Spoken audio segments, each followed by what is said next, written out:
Olá, muito boa tarde a você. Segunda-feira, 5 de maio, começa agora a Assembleia em Foco, primeira edição. Acompanhe os destaques. As expectativas para os próximos dias e a agenda da semana no Parlamento Maranhense. Fundação Oswaldo Cruz alerta para a alta incidência de casos de gripe em estados brasileiros. As dificuldades impostas pela subnotificação de acidentes em locais de trabalho para fortalecimento das políticas públicas em defesa da segurança dos trabalhadores. Você vai ver ainda o aquecimento do comércio diante das expectativas para o Dia das Mães. O F1 começa agora.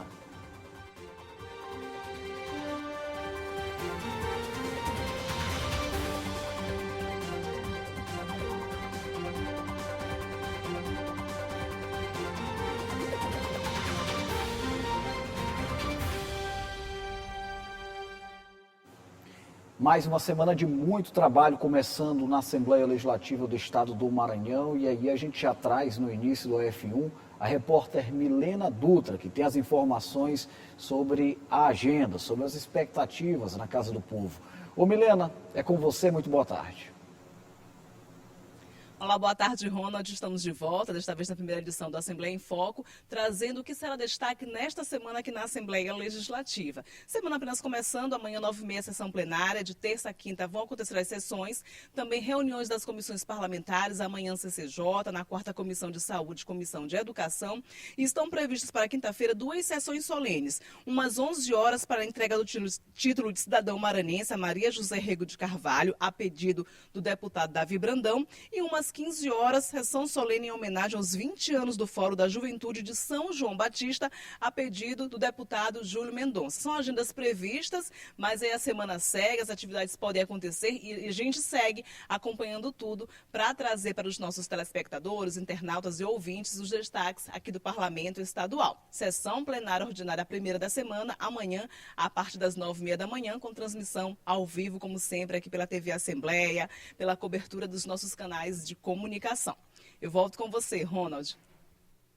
Milena, muito obrigado pelas informações. A influenza, também conhecida popularmente como gripe, é um problema que afeta diretamente o sistema respiratório das pessoas. O problema é provocado por um vírus de grande potencial de transmissão. De acordo com a Fundação Oswaldo Cruz, a incidência de casos da doença tem sido motivo de preocupação nos estados.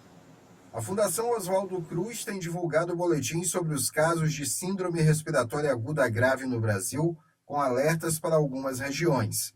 O Maranhão está entre os 12 estados em alerta e São Luís ocupa a 19ª posição entre as capitais. Os vírus mais frequentes são a influenza A e o vírus sincial respiratório, que costumam causar infecções nas vias respiratórias e nos pulmões, especialmente em recém-nascidos e crianças. Este infectologista explica que o aumento dos casos nesta época é esperado, por causa do clima e das mutações dos vírus. Esse período é um período que normalmente aumenta o número de casos, a questão sazonal da gripe. Primeiro, a mutação do vírus em si. Todo ano, esses vírus mudam, como se fosse muda de roupagem. Daí porque nós temos que fazer vacinas anuais. Então, o número de casos aumentou, veio o período chuvoso, não a chuva por si só, mas a questão da aglomeração das pessoas, de ambientes fechados. A questão da volta às aulas também, as criancinhas também, que com baixa imunidade, se contaminam e vão passando umas para as outras. Então, idosos e as criancinhas fazem com que todo ano aumente o número de casos, né? Porque tem, vamos dizer assim, tem a baixa imunidade, ou seja, tem pessoas muito vulneráveis, e daí o número de casos aumenta. É possível identificar o tipo de síndrome pelos sintomas que a pessoa apresenta. No caso da influenza A, os sintomas mais comuns são febre alta, acima de 38 graus, dores no corpo, na garganta, na cabeça, tosse, calafrios, fadiga, mal-estar e nariz entupido ou escorrendo. Algumas pessoas também podem ter náuseas, vômitos, diarreia, falta de apetite, conjuntivite e dificuldade para respirar. Mas para confirmar o diagnóstico, é fundamental procurar atendimento médico. É importante saber que existem, na verdade, quadros gripais diferentes. Então nós temos o resfriado comum, que na maioria das vezes é causada pelo rinovírus ou dezenas de outros vírus, esses vírus são menos agressivos. E daí porque o quadro é frustra, é um quadro simples, que dura de 2 a 4 dias. Às vezes uma dorzinha de garganta, uma coriza, espirro, não mais que isso. Raramente é um quadro febril que nunca ultrapassa 38 graus centígrados. Já a gripe, ela é causada pelos vírus de influenza A e B. A, H3N1, H3N2, H1N1. Então esses vírus eles são mais agressivos, né? E são mutantes. Daí porque o quadro é de dor de garganta, febre alta, dor de cabeça, queda do estado geral, aquela prostração no corpo, às vezes com sinusite e complicações como pneumonia que podem levar à morte. O tratamento deve ser feito quando não houver mais saída. O ideal é que a pessoa esteja vacinada. Assim, ela diminui as possibilidades de contrair a doença e apresentar um quadro ruim de saúde. Importante que, principalmente no quadro gripal instalado, um quadro realmente de gripe, se compareça a um ambiente hospitalar, ou ambulatório, um posto de saúde, enfim, a um serviço de saúde, tá? Principalmente crianças e idosos, sejam levados para esses postos de saúde. Bom, então é muito importante a vacina é vital. É claro que é importante o autocuidado, depois o cuidado hospitalar, se for o caso, mas a vacina é vital. Sem vacina, nós não conseguimos enfrentar a gripe. O Maranhão vem se tornando referência nacional na restauração de áreas degradadas, marcando o retorno da vegetação em diferentes regiões do estado. De acordo com o ranking de competitividade dos estados, realizado pelo Centro de Liderança Pública, o Maranhão ocupa a segunda posição entre os estados brasileiros que mais avançaram na recuperação dessas áreas e lidera de forma destacada no Nordeste. No Maranhão, o verde está voltando a ocupar o seu lugar.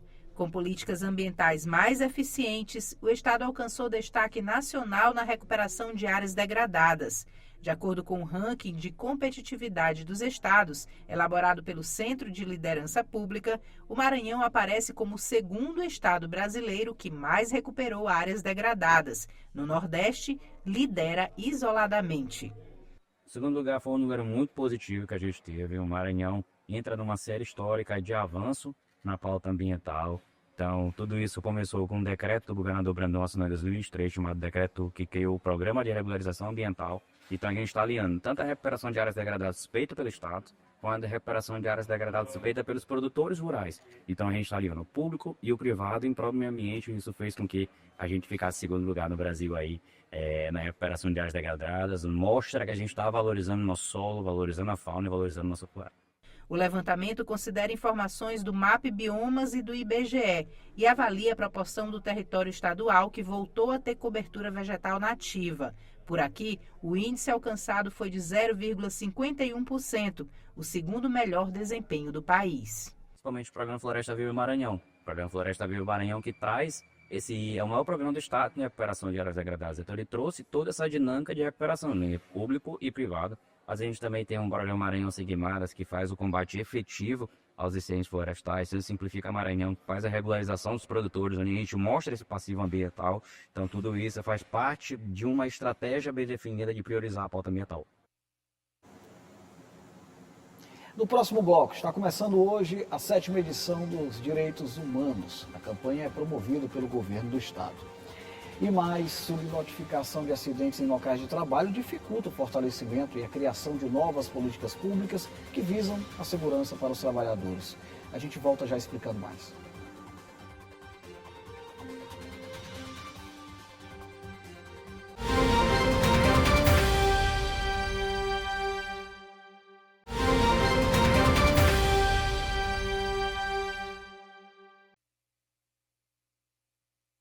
A criação e o fortalecimento das políticas públicas quase sempre são embasados em dados. É por meio das informações e demandas populares que a Assembleia Legislativa, por exemplo, propõe e analisa a necessidade real de mudanças nas leis. É por isso que a informação é fundamental para a construção de uma sociedade melhor. Quando se tem pouca informação, esses trabalhos naturalmente se torna mais difícil. É o que tem se observado no âmbito da segurança nos ambientes de trabalho, com o que se chama de subnotificação de acidentes. Em todo o Maranhão, a subnotificação de acidentes de trabalho é um problema sério. Sem dados reais, fica difícil criar políticas públicas eficientes. E o pior, o trabalhador acaba sem ter seus direitos garantidos. De acordo com os últimos dados de 2021 para 2022, os números de acidentes de trabalho aumentaram, apresentando uma diferença de 700 casos. E a maior parte dos processos por acidente acontecem no setor da construção civil. Esta especialista explica que é dever da empresa comunicar o acidente de trabalho. Se isso não acontecer, pode haver punições. Essa empresa ela pode ser multada por não informar esse acidente através da CAT ou informar fora do prazo. E que prazo é esse? É até o primeiro dia útil seguinte ao acidente de trabalho. E se aquele acidente resultar em morte daquele trabalhador, essa empresa ela tem que informar imediatamente. Então, como é um informativo online, é feito pela internet, não há uma justificativa plausível para a empresa deixar de informar. Então, essa informação tem que ser feita o quanto antes. Para ajudar quem foi prejudicado e enfrentar a falta de notificações, nasceu o projeto Caminhos do Trabalho da Universidade Federal do Maranhão, em São Luís, que oferece apoio jurídico gratuito. São várias etapas, né? A pessoa chega, a gente verifica qual é a situação, ouve o histórico delas e vai procedendo para encaminhá-las para cada uma das etapas que são necessárias para que ela tenha acesso ao possível benefício, né, que relacionado a esse adoecimento ocupacional. A iniciativa acompanha todo o processo: orientação jurídica, ajuda para emitir a comunicação de acidente de trabalho e elaboração de dossiês. Um trabalho feito por profissionais e estudantes de diferentes áreas. Um projeto com esse perfil, ele garante para as pessoas, de forma gratuita, a possibilidade de ter acesso a um atendimento que vai, no mínimo, esclarecer se elas têm ou não direitos a buscar no INSS para superar essa situação de adoecimento pela qual elas estão passando. Além de apoiar a população, o projeto também ajuda universitários a colocar em prática o que aprendem. É o caso de Maria Alice, aluna de serviço social. Para mim, como estudante de serviço social, é muito importante na construção da carreira, na construção do currículo, de entender como a gente pode trabalhar com os usuários, os trabalhadores e adquirir essa bagagem para que nos tornemos profissionais bons, né, no futuro. O projeto funciona no Centro de Ciências Sociais da UFMA. Quem tiver documentação médica, exames, laudos, pareceres, já pode trazer isso, porque a gente tem uma equipe apta a fazer análise dessa documentação, né? Nós estamos aqui no GAP, no Centro de Ciências Sociais da UFMA, sala 201. E temos um Instagram e um WhatsApp, que são canais de comunicação, pelos quais também as pessoas podem acessar e tirar dúvidas antes de chegar até aqui.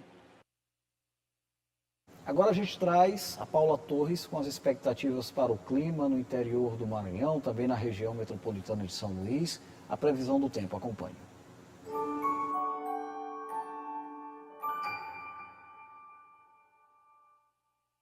Oi, Ronald, muito boa tarde para você e para todo mundo que está acompanhando a gente aqui no AF1. A segunda começou com o tempo fechado aqui em São Luís e agora à tarde a instabilidade continua. Na capital, o céu segue carregado com chance de chuvas ao longo da tarde e da noite também. A temperatura varia entre 26 e 31 graus.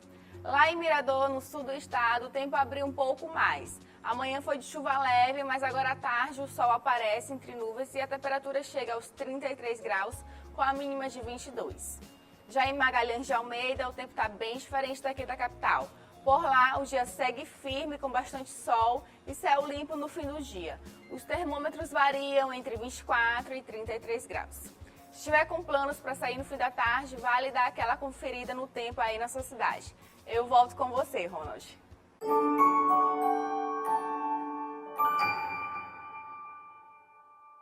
Beleza, Paulo, muito obrigado. Olha, está começando hoje mais uma edição estadual dos Direitos Humanos. A repórter Stephanie Souza tem as informações. No decorrer da programação, vários assuntos vão ser discutidos e também vão ser oferecidos diversos serviços para a população. E para explicar melhor sobre esse evento, eu converso agora com a secretária adjunta de promoção do IDH, a Kelly Araújo. Olá, Kelly, explica um pouquinho para a gente sobre a finalidade, o objetivo desse evento. Desde 2021 é rememorado no Maranhão o Dia Estadual dos Direitos Humanos, que é justamente no dia 10 de maio. Então, para promover e aproximar a população da pauta de promoção e proteção dos direitos humanos, a Secretaria de Estado dos Direitos Humanos e Participação Popular vai realizar dos dias 5 e 10 uma série de atividades por todo o Maranhão para discutir a pauta dos direitos humanos, partindo da perspectiva principalmente da cultura de paz, que é algo tão caro a todos nós, de diferentes nacionalidades, credos. Então, essa data, ela rememora não apenas aqueles que lutaram pelos direitos humanos, mas também estabelece o compromisso do governo do Estado com o combate a toda e qualquer violação de direitos e também promove cidadania. Por exemplo, a abertura hoje oficial, que vai acontecer no plenarinho, vai tratar justamente de uma audiência pública sobre o Plano Estadual dos Direitos Humanos. Mas, ao mesmo tempo, vamos ter atividades voltadas para a agroecologia e educação midiática, vamos realizar mutirões de cidadania em Centro Novo do Maranhão e também vamos dar um passo muito importante, que é a reunião do Conselho Estadual das Políticas dos Povos Indígenas. Então, assim, durante toda a semana, a equipe da Sede Pop vai estar rodando o Estado, pensando cidadania para a população com deficiência, para crianças e adolescentes, para pessoas em situação de vulnerabilidade e, principalmente, estabelecer esse compromisso do governo do Estado e essa aproximação mais direta com a sociedade para compreender que direitos humanos está para todas as pessoas. Obrigada, secretária. Então é isso, o evento deve iniciar hoje e também seguir até o dia 10 de maio. Stephanie Souza para a TV Assembleia. Beleza, Stephanie, muito obrigado pelas informações. No próximo bloco, a beleza e o envolvimento do ritmo jamaicano atrelados à cultura maranhense. E mais as expectativas dos comerciários com aquecimento de vendas já para o Dia das Mães, que será celebrado no próximo domingo. A gente volta já.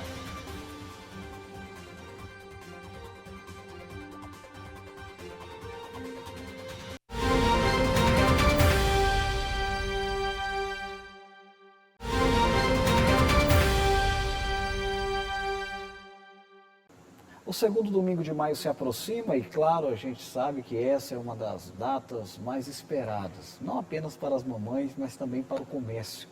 O setor costuma faturar bastante durante o período. No Maranhão já existe toda uma expectativa.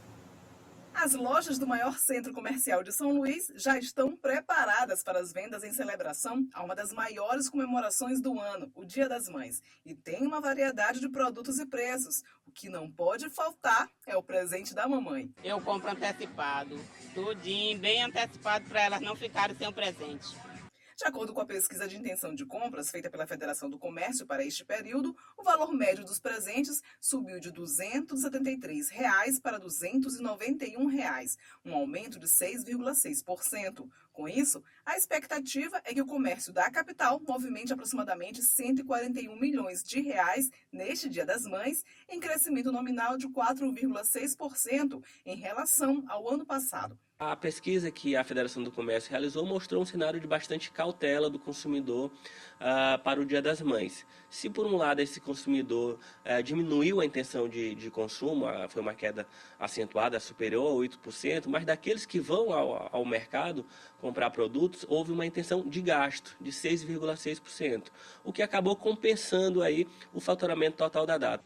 Essa, de fato, é uma das melhores datas para o comércio e as lojas já se preparam para o aumento da movimentação dos clientes. E, de acordo com a pesquisa, cerca de 43% dos consumidores entrevistados pretendem comprar o presente da mamãe. Estamos com muito produto na loja, a equipe está toda alinhada para estar recebendo todo mundo a partir da próxima semana, cheia de novidades. Se eu pudesse escolher aqui, o que a senhora pediria para a Mayra? Eu, sinceramente, tudo de maquiagem. Ainda segundo a FEComércio, entre os produtos preferidos estão os perfumes e cosméticos, vestuário e acessórios e joias e bijuterias. Eletroportáteis e celulares também aparecem em destaque. A pesquisa mostra que o consumidor está buscando o produto de uso pessoal. perfumaria e cosméticos lideraram a intenção de consumo para o Dia das Mães, seguido pelos vestuários. Produtos de maior valor agregado, como eletroportáteis, eletrodomésticos, tiveram uma menor intenção de gasto, até em consequência aí da inflação e também dos juros. Com o crédito mais caro, as famílias acabam adiando aí esse consumo que depende aí do financiamento, do parcelamento ou do crédito para aquisição. E os lojistas já bolaram as estratégias de venda para atrair a clientela. O que não podem perder é um momento especial. A expectativa nós espera muito grande, inclusive nossas 3 lojas que ficam aqui na Rua Grande, né, em São Luís, está toda já decorada para receber as mamães. Hora da gente se conectar com o site da Assembleia Legislativa, que tem também, claro, a cobertura completa dos trabalhos no Parlamento Maranhense. Eula Belfort com as informações. Muito boa tarde, Eula. Olá, Ronald. Boa tarde para você e para todos que estão acompanhando o Assembleia em Foco primeira edição. Semana começando e vamos aos destaques do portal. Júnior Cascaria defende projeto que garante medicamentos para a população que mais precisa. Carlos Lula propõe monitoramento de metais pesados em peixes vendidos no Maranhão. Catulé Júnior participa de tradicional Café do Trabalhador em São João do Soter e reforça compromisso com o município. E Júnior Cascaria solicita a recuperação de importantes rodovias no Médio Mearim. E se você quiser saber mais sobre essas e outras notícias, acesse o nosso portal al.ma.leg.br. Uma boa semana a todos e eu volto com você, Ronald. Beleza, Eula. Muito obrigado pelas informações. Bora mudar de assunto. O Maranhão e o reggae compartilham uma relação única e cheia de significado, marcada pelo entusiasmo das festas, pelas ondas sonoras que atravessam gerações e, claro, pela força de uma cultura que abraça o ritmo com identidade própria. Em São Luís, conhecida como a Jamaica brasileira, o reggae ganhou um espaço bem especial, influenciando modos de dançar, vestir, falar e até de pensar, tornando-se um patrimônio cultural. É um encontro que celebra a diversidade, resistência e a alegria, mostrando que o Maranhão transformou o reggae em uma expressão viva do nosso povo, unindo raízes africanas, caribenhas e maranhenses em uma mesma batida.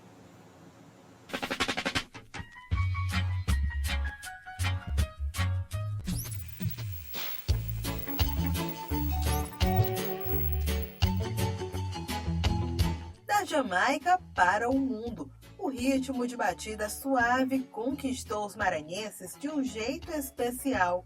Pesquisadores dizem que foi por volta dos anos 1970 que os moradores, especialmente de São Luís, adotaram o ritmo jamaicano. Mais de 50 anos de uma paixão consolidada. Cultura. Uma cadeia que se fortaleceu por trazer identificação com o gênero e levar adiante a bandeira do movimento regueiro. Mas hoje a viagem é nessa pegada diferente de dançar, cheia de gingado, simples, bem agarradinho.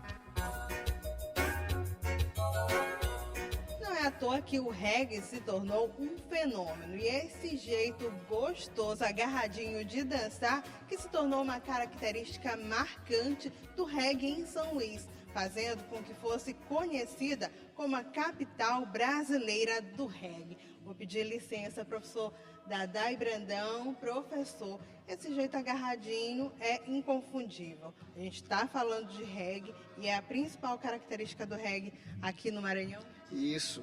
O reggae é dançado praticamente no mundo inteiro, mas o único local do mundo que se dança agarradinho é aqui em São Luís do Maranhão.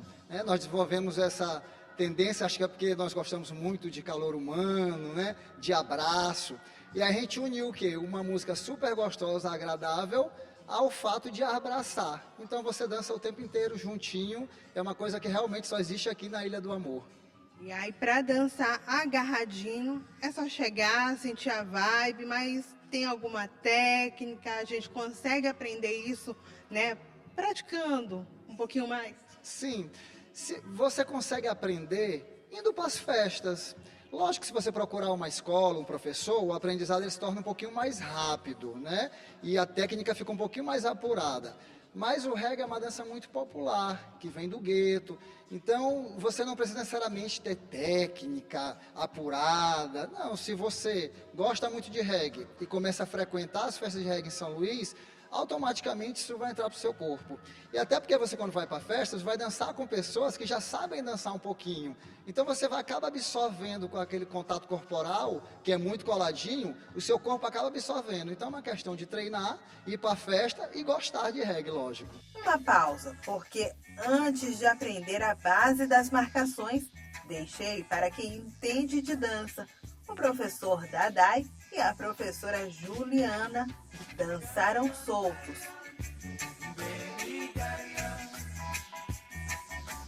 E depois, no melhor estilo coladinho. Vamos começar fazendo a marcação no lugar, alternando o peso, uma vez em perna esquerda, uma vez em perna direita. 1, 2, 1 e 2.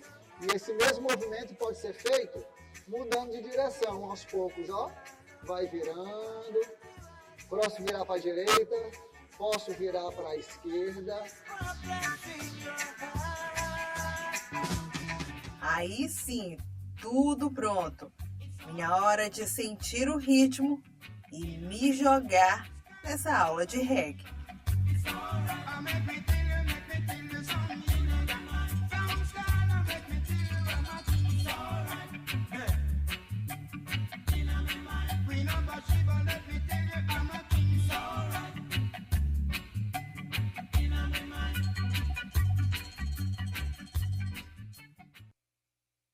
Olha aí, a equipe toda mandando bem, viu?